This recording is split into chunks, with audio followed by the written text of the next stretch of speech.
Well, good morning, Ventura Missionary Church. It's me, Pastor Doug, and great to have you with us this morning. I'm actually sitting here with my good friends John and Marci. Hi, guys. Hi. So we're actually sitting here at what used to be your family's home.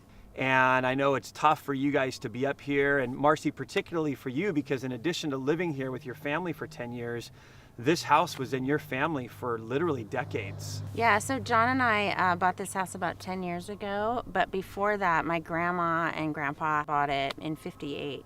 So this home really was a cornerstone of a lot of memories for your entire extended family. Yeah. So take us back to last year, December 4th. I know some painful memories associated with that, but walk us through what that night and the ensuing days were like for you guys. I remember sitting on the couch, actually, and I got a call from my parents, and they said, there's a fire.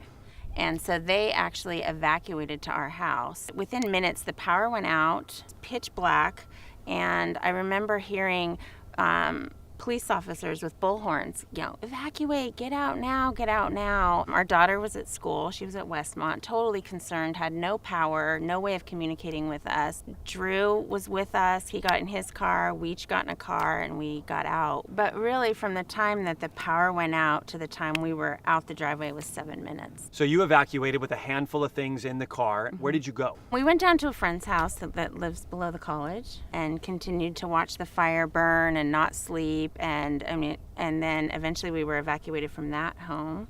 And then we all went to another church parking lot downtown and stayed the night there. The smoke was just it was so oppressive. It was so we were in the car, but I remember at one point having to get out and then looking over and seeing this homeless person out there right next to the church doors. And I just started crying. That was my first I felt nudge that I think we might be homeless. So you get that call. You find out that the home that has been in your family for decades has been lost in the fire.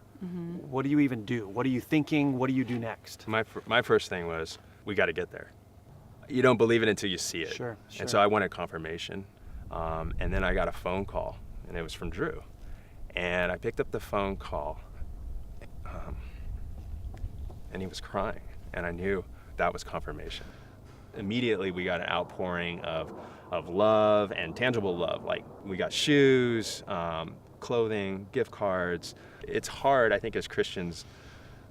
It's easier to give than to receive, but it's really hard for your ego and your pride, and you realize that, when you're receiving, that means you're in need, and that was that reality. Now it's like, I'm a needy person. I have to be okay with that. Marci, I know that in the middle of all of that, so again, John is, trying to figure out stuff for the family, also trying to figure out stuff for all these clients, going to all these meetings and everything. And during that time, God spoke 3 really specific things to you.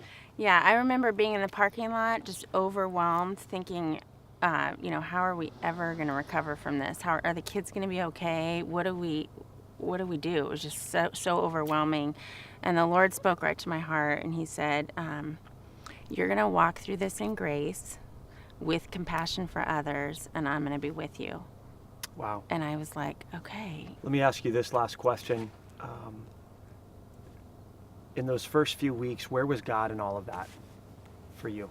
I don't know what the time frame was, but it's just a typical morning, and I had my phone, I had some praise music on, maybe just to give some encouragement for the day and what I was going to have to deal with.